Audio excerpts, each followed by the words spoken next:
투명한 돌은 협상 수용을, 불투명한 돌은 협상 거부를 의미했지. 투표가 진행되는 동안 의사당은 한겨울의 얼음처럼 차갑게 얼어붙었어. 로마의 새벽은 평소보다 어둡게 내려앉아 태양조차 눈치를 보듯 어스름하게 고개를 내밀었어. 병사들은 얼어붙은 광장을 천천히 돌며 칼자루를 만지작거렸고 성난 목소리로 웅성이는 시민들 사이엔 두려움과 기대가 뒤섞여 있었어. 한니발, 그 이름 하나가 거대한 공포를 던져놓은 듯 도시의 숨결이 멈춰 있었지. 모든 의원들이 긴 침묵 속에서 투표함을 바라봤어. 마침내 서기관이 떨리는 손으로 투표함을 열었지.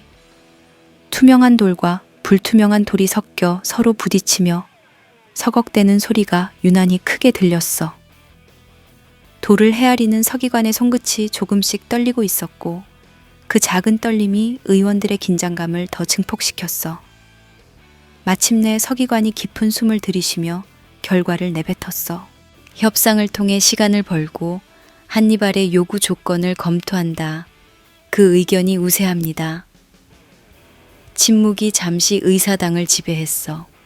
희미한 안도의 숨소리와 절망이 뒤섞인 한숨이 동시에 터져 나왔지.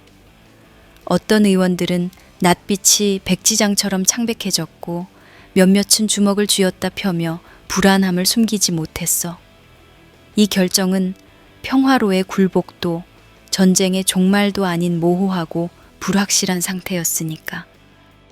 의장은 힘겹게 입을 열었어. 패배를 인정하는 건 아니야. 이건 카푸아가 돌아선 뒤 커질 혼란을 막고 로마를 지킬 방책을 마련하려는 신중한 결정이야.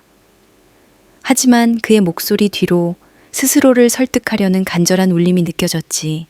진정으로 안심하는 사람은 없었어. 이제 로마의 결정을 한니발에게 전할 사절단이 꾸려졌어. 사절단은 무거운 걸음으로 차가운 의사당 바깥으로 나왔고 시민과 병사들이 뒤섞인 군중은 조용히 사절단장을 둘러쌌어. 결정이 내려졌소? 시민 하나가 초조하게 물었고 사절단장은 잠시 눈을 감았다 떴어. 그는 담담하게 고개를 끄덕였지. 협상의 문을 열기로 했소. 이제 전쟁의 운명은 한니발에게 달렸지. 시민과 병사들 사이에 침묵이 내려앉았다가 이내 파도처럼 속삭임이 번졌어. 이 결정이 맞을까? 한니발이 정말 평화를 원할 리가 없어. 놈이 원하는 건 오직 우리의 피일 뿐이야. 그래도 당장 내 아들이 전장에 끌려가지 않는다면 다행 아니겠어? 희망과 의심, 두려움과 기대가 뒤엉켜 로마의 거리와 골목, 테벨의 강변으로 번져나갔어. 그 무거운 마음들은 짙은 안개처럼 로마를 뒤덮었지. 조금 떨어진 곳 카푸아에서도 작은 사절단이 움직였다는 소식이 들려왔어. 한니발의 메시지와 예물, 그리고 아직 알 수 없는 그의 속내가 함께 실려 있었지. 동과 서에서 움직이는 두 사절단은 서로 다른 길 위를 나아갔지만 결국 교차할 운명이라는 걸 누구나 알고 있었어. 사람들의 가슴은 전보다 더 강하게 뛰었지. 이 짧은 휴식 같은 순간이 평화로 이어질지 아니면 더 끔찍한 전쟁을 예고할지 알 수 없었으니까. 한니발의 속내는 누구도 헤아릴 수 없었고 그의 침묵은 깊고 짙은 어둠처럼 사람들의 마음을 옥죄었어. 사람들은 알았어. 협상이란 이름의 게임 속에서 결국 한니발은 로마의 자존심과 생존 사이를 시험하고 있다는 걸. 이제 로마는 칼날 위를 걸어가고 있었어. 어느 쪽으로 한 발만 잘못 내디뎌도 그대로 찢겨버릴 거라는 걸 모두 알고 있었지. 그래도 희망을 버리지 못한 사람들의 마음 한구석엔 작은 불씨가 타오르고 있었어. 불안 속에서도 사람들은 미약한 평화의 가능성을 품고 있었지. 저 멀리 한니발의 진영에서도 작은 사절단이 출발했다는 보고가 왔어. 그들은 로마로 향하며 카푸아의 길을 걷고 있었고 그들의 손에는 협상을 위한 예물과 알 수 없는 한니발의 메시지가 들려 있었어. 곧 두 사절단은 맞닥뜨리겠지. 그 순간이 오면 이들이 서로에게 건넬 첫마디가 역사의 흐름을 결정지을 거야. 그리고 그 흐름은 인간의 의지와 운명이란 불확실한 것들 사이에서 뒤틀리고 교차되며 단지 시간이라는 이름의 바람만이 그 결말을 알고 있겠지. 그렇게 로마의 모든 운명이 실린 무거운 걸음들이 차갑고 불안한 공기 속에서 조용히 앞으로 나아갔어. 한밤의 의사당 안, 차갑고 무거운 침묵을 깨고 의원들이 하나씩 앞으로 나와 돌을 던졌어. 투명한 돌은 협상을 수용하자는 신호였고, 불투명한 돌은 결사항전을 뜻했지. 불투명한 돌이 점점 늘어날수록 공간에는 공포가 짙어졌어. 협상을 받아들인다면 당장은 피를 덜 흘릴 수 있겠지. 하지만 로마의 자존심과 함께 이탈리아 전역의 믿음도 사라질 거였어. 서기관이 결과를 집계하는 동안 의원들은 숨죽여 기다렸어. 창밖으로는 날이 밝아오기 시작했고 사람들이 의사당 주변에서 조바심과 불안 속에 웅성였지. 긴 침묵 끝에 서기관이 고개를 들었을 때 그 눈빛만으로도 의원들은 결과를 직감했어. 협상은 거부되었습니다. 서기관의 짧은 말 한마디가 공간을 찢듯이 울려 퍼졌어. 몇몇은 절망적으로 고개를 떨궜고 다른 이들은 미세한 안도의 한숨을 내쉬었지. 침묵 속에서 의장이 무겁게 입을 열었어. 이 순간 전쟁을 멈추면 우리 로마는 존재의 이유 자체를 잃게 돼. 한니발의 뜻대로 휘둘리느니 죽을 각오로 싸우겠다는 거지. 그의 목소리는 비장했지만 떨림을 완전히 감추지는 못했어. 의원들은 서로를 바라봤지만 누구도 입을 열지 못했어. 그때 젊은 의원 하나가 낮게 중얼거렸어. 전쟁에서 지면 결국 모든 게 끝장이니까. 원로원 밖으로 소식이 흘러나가자 기다리던 시민과 병사들이 웅성거렸어. 불안과 기대가 뒤섞인 낮은 목소리들. 협상을 거부했대. 한니발이 가만히 있을 리가 없는데 그래도 로마가 쉽게 무너지진 않을 거야. 전쟁이 이렇게 계속되면 우린 얼마나 더 피를 봐야 하는 거지. 의원들은 불투명한 돌을 손에 쥐고 자신들의 결정이 가져올 희생을 직감했어. 밤이 깊어 의사당이 조금씩 텅 비기 시작할 무렵 불안 속에서도 결연한 결단이 내려졌지. 이제 우리가 가진 모든 것을 내놓아야 할 때야. 원로원의 무거운 결정은 다음 날 아침 로마 전역에 퍼졌어. 귀족과 상류층은 재산을 헌납하기 시작했고 평민들은 국채 발행을 통해 전쟁 비용을 떠안았지. 도시의 거리와 광장엔 전쟁을 위한 물자들이 쌓이기 시작했어. 전쟁에서 패하면 다 잃는다는 절박함이 로마인들을 움직였던 거야. 한편 동맹국들에게 보내는 로마의 메시지는 간결했어. 이 전쟁의 책임은 로마가 지겠다. 너희들에게 부담을 강요하지 않는다. 동맹 도시들은 이 말을 듣고 다시금 흔들리던 마음을 다잡았지. 로마는 결국 싸우기로 했고 싸워서 살아남을 거라는 희망이 불처럼 피어올랐어. 테베레 강변에선 시민들의 속삭임이 계속됐어. 생계를 걱정하던 사람들이 스스로 곡식과 물자를 내놓고 어린 아들을 전장에 보내면서도 떨리는 목소리로 이렇게 말했어. 귀족들도 자기 재산을 내놓는다는데 우리가 어떻게 빠지겠어? 로마가 무너지면 결국 우린 다 끝이야. 로마의 시장과 골목, 광장은 군수 물자를 싣고 나르는 사람들로 붐볐고 싸늘한 공기 속에서도 투쟁과 희망이 뒤섞였지. 그런 가운데 스키피오는 조용히 전황도를 펼쳐놓고 굳게 결심했어. 한니발이 원하는 건 로마의 영혼을 파괴하는 거야. 협상으로 살아남는 것보단 죽음을 각오한 저항으로 이겨내야지. 그의 말이 마치 주문처럼 의원들의 가슴을 더욱 뜨겁게 만들었어. 로마는 비록 고통을 겪겠지만 쉽게 굴복하지는 않을 거라는 다짐이 그 안에 있었지. 한편 한니발 진영에서는 로마가 협상을 거부했다는 소식을 듣자 한니발이 희미한 미소를 지었어. 그의 머릿속은 이미 다음 전투 계획으로 꽉 차 있었고 그의 손은 무심히 전장 지도 위를 오가며 로마의 끝을 찾고 있었어. 로마가 더욱 단단한 결의를 품고 전쟁을 이어간다는 소식은 반대로 한니발에게는 더 크고 강렬한 공격의 명분이 되어줬지. 그렇게 로마의 결의와 한니발의 야욕은 다시 충돌할 준비를 하고 있었어. 두 세력의 운명은 이미 짙은 핏빛으로 물든 전장의 들판 위에서 결판날 것이 분명했어. 두 사절단의 행보는 그날로 끝났고 이제 다시 창과 칼, 화살의 시간이 다가왔어.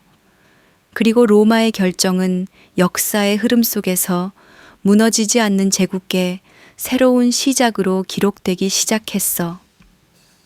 투명하지 않은 돌을 고른 그 선택은 로마의 자존심과 미래를 함께 구원한 결정이었다는 걸 훗날 역사가 증명해 보였어. 늦봄의 시칠리아는 얼핏 평화로워 보였어. 시칠리아 평야의 밀밭은 부드러운 바람에 살랑거리며 황금빛 물결을 만들었고 지중해에서 불어오는 바람은 아직 겨울의 흔적을 남기고 있었지. 하지만 그 너머에는 마치 숨 막히는 어둠처럼 한니발의 그림자가 조용히 드리워져 있었어. 히에론 2세가 떠나고 남겨진 어린 손자가 감당하기엔 세상의 음모와 압력은 너무나 거셌지. 히에론 2세가 로마의 보호 아래 조심스럽게 쌓아 올린 평화와 번영의 탑은 흔들리기 시작했고 궁궐의 높은 천장 아래선 귀족과 장군들이 탐욕스런 눈을 번뜩이며 서성이기 시작했어. 한밤의 궁궐. 소년 참주는 작은 촛불 아래서 독이 든 잔을 바라봤어. 그것은 차갑고 반짝이는 유리잔이었고 안의 액체는 마치 달콤한 꿀처럼 보였지. 이걸 마시면 모든 고통이 끝나고 편히 잠들 수 있을 거야. 제사장의 음성은 다정했지만 그의 눈엔 한 점의 동정도 없었어. 그렇게 소년 참주는 울먹이며 잔을 비웠고 순식간에 독이 몸속으로 퍼져나갔지. 숨이 멎을 때까지 소년의 눈은 믿을 수 없는 배신감을 안고 천장을 바라봤어. 그 후로 궁정과 군부는 빠르게 움직였어. 데워진 칼날처럼 뜨겁고 잔혹하게 누구도 저항할 수 없도록 도시를 장악했어. 로마의 간섭에서 벗어나 독립을 되찾는다고 외쳤지만 진짜 목적은 명백했지. 쿠데타 세력은 군부의 칼과 귀족들의 돈줄로 권력을 재편했고 시민들은 그저 겁에 질린 채 숨죽이고 있을 뿐이었어. 시라쿠사 성문 너머엔 거짓 평화 아래 잔인한 숙청의 피가 고요히 흐르고 있었지. 이 모든 혼돈의 배후에는 한니발이 있었어. 그는 이미 이탈리아 본토 깊숙이 로마의 심장부를 짓밟고 있었지만 그의 눈길은 항상 더 멀리 보고 있었지. 시칠리아를 뒤집어 로마의 자원을 갈라놓겠다. 이것이 한니발의 차가운 계산이었어. 시라쿠사 쿠데타 세력은 그의 약속을 믿고 있었고 카르타고의 금과 무기로 그들은 시칠리아를 통째로 삼킬 꿈을 꾸고 있었지. 로마 원로원에서는 충격과 분노가 교차했어. 카푸아의 이탈도 벅찬데 이제 시라쿠사마저 한니발에게 넘어갔으니 의원들의 얼굴은 핏기가 사라졌어. 시라쿠사가 감히 우리를 버리고 카르타고를 택해. 늙은 의원 하나가 회랑의 차가운 돌바닥을 짚으며 절규했지. 의장석 앞으로 스키표가 걸어 나왔어. 그의 눈동자는 칼날처럼 빛났고 긴장감이 흐르는 공간 속에서 그는 굳은 목소리로 말했어. 한니발의 제안은 덫이야. 시라쿠사를 잃어도 우린 끝까지 싸워야 해. 이 전쟁에서 지는 순간 로마는 영원히 무너질 거야. 우리는 결코 한니발에게 굴복하지 않아. 의원들의 심장이 뛰는 소리가 들릴 만큼 강렬한 결의였어. 우리 원로원은 가진 재산을 모두 내놓겠소. 늙은 의원 한 명이 서 있는 채로 그렇게 말했고 잠시 의사당 안엔 숨이 멎는 정적이 감돌았지. 그때부터 로마 사회는 급격히 하나로 뭉치기 시작했어. 부유층은 금고를 열었고 평민들은 빚을 떠안으면서도 한 목소리로 전쟁을 외쳤어. 로마가 무너지면 결국 우리 모두 끝이니까 한니발이 시칠리아를 제2의 전선으로 선택한 건 로마가 이탈리아 본토에만 집중하지 못하게 하려는 책략이었지. 카르타고가 제공한 무기로 무장한 쿠데타군은 로마를 위협했고 시민들은 이 공포에 질식당한 채 어느 쪽에 설지 망설이고 있었어. 시라쿠사는 카르타고의 거대한 군사기지가 되어갔고 항구엔 날카로운 창과 방패가 넘쳐났어. 하늘엔 검은 연기가 떠돌았고 시장에선 공포에 질린 상인들이 속삭였지. 이젠 누구도 믿을 수 없어. 로마든 카르타고든 우리가 사는 길은 없어 보여. 로마는 시칠리아의 도시들을 지키기 위해 병력을 편성하고 해안을 봉쇄했지만 이탈리아 본토의 전쟁 비용도 감당하기 벅찼어. 결국 로마는 돈이라는 또 다른 무기를 꺼내야 했고 전시 경제로 들어갔지. 상인과 귀족은 물론 평민들까지 전쟁 비용을 내야 했어. 사람들은 기꺼이 고통을 감수했어. 이 모든 게 결국 한니발의 노예로 살아가는 것보다 낫다고 믿었으니까. 시칠리아의 밀밭은 여전히 따스한 햇빛 아래 흔들렸지만 이제 그 밀밭 위엔 병사들의 붉은 피가 뿌려질 예정이었어. 로마는 결코 포기하지 않겠다는 걸 유럽 전역에 알렸고 한니발은 이를 보며 희미하게 미소 지었어. 그는 알고 있었지.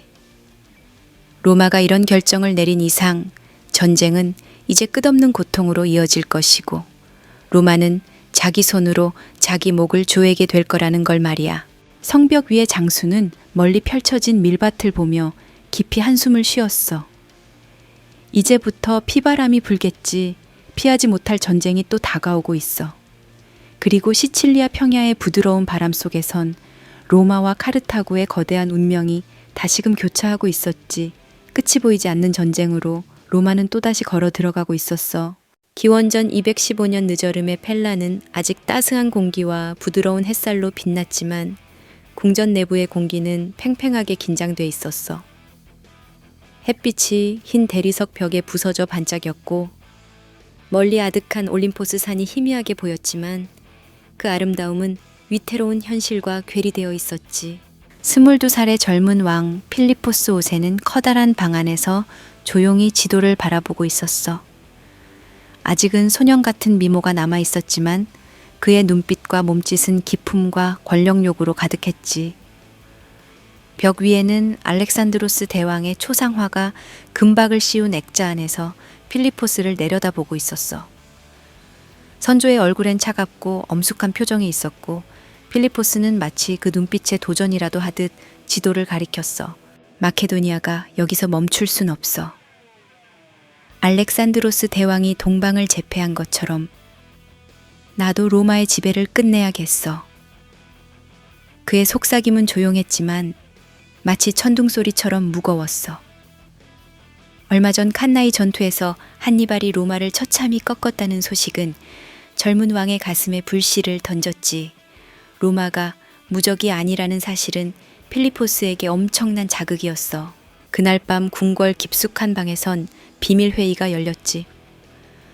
필리포스는 군대를 지휘하는 젊은 장군들과 마주 앉아 카르타고에서 온 두루마리를 조심스럽게 펼쳤어. 비단에 쓴 글씨가 달빛 아래에서 희미하게 반짝였지. 장군 중 하나가 낮게 휘파람을 불었어. 한니발과 손을 잡고 로마를 양쪽에서 압박하는 거라. 위험하지만 만약 성공한다면.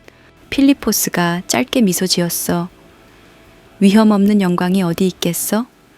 이제 마케도니아는 다시 일어나야 해. 우리가 잃었던 것을 되찾아올 기회가 온 거야. 그의 계획은 명확했어. 일리리아 해안의 주둔한 로마군을 기습으로 몰아내고 아폴로니아와 두라초 같은 항구 도시들을 점령해 아드리아해를 완전히 장악하는 것. 그리고 로마의 시선이 분산되는 순간 한니발과 함께 이탈리아 본토까지 밀고 들어가 로마를 무너뜨리겠다는 야심찬 전략이었지. 다음 날 새벽 마케도니아 장군들은 펠라의 성문을 지나 말을 달려나갔어.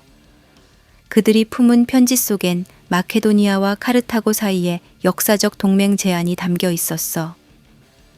이 작은 편지 하나가 아드리아해를 넘어 로마의 숨통을 조이는 끈이 될 거였지. 소식이 로마에 도착했을 땐 이미 한니발과의 전쟁으로 지친 원로원은 깊은 절망에 빠졌어. 한니발만으로도 죽겠는데 이제 마케도니아까지. 늙은 의원이 깊이 한숨 쉬었어. 펠라와 카르타고의 협력은 로마의 최악의 악몽이었고 두 전선을 동시에 막을 능력은 사실상 불가능해 보였지. 시민들의 불안감은 이제 분노를 넘어 체념으로 향했어. 로마가 이겨낼 수 있을까?